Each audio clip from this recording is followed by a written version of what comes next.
بسم الله الرحمن الرحيم. بسم الله بديت عن بي صليت حبيباتي لي زامي تاعي كامل. اليوم ان شاء الله كتبنا ربي ولا كتب ربي ان شاء الله حنديرو مثوم. طريقه تحضير مثوم عندنا الحيمات نديرو اللحم نتخلى حاجه كامله. درنا الزيت كي تسخن الزيت مليح نديرو اللحم تاعنا يتخلى. نحركو اللحم تاعنا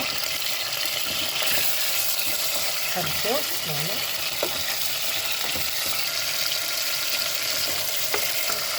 نديرو الثوم مع الماء. دائما نقولكم نديرو الثوم مع الماء باش ما ينحرقوش الثوم. باش كي ديروا الثوم وحدو مع الزيت هكايا ينحرق. ديروه دائما مع الماء يقعد لكم على حاله. توابل عندنا الكمون باينه في الكحل الملح ودرنا شويه حار. انا نديرهم هكا مع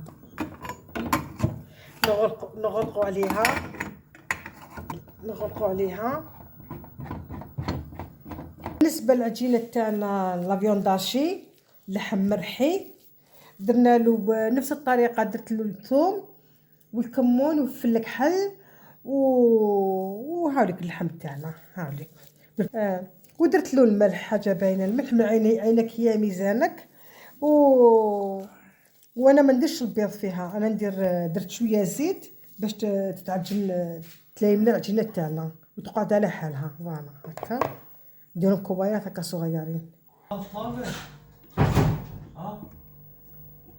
بون درنا الطوماطيش مغرفه تاع الطوماطيش هايليك تاع العلب.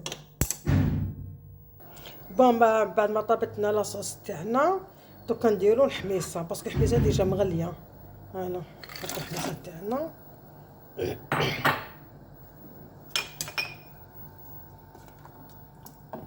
واللحم طاب. دوكا نديرو لي بولات تاعنا تاع مثوم هكا كويات صغار. اللهم توكلنا عليك يا رب.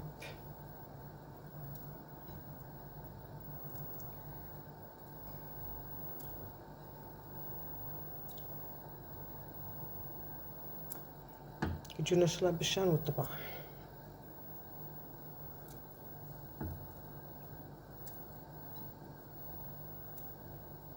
ان شاء الله على ربي.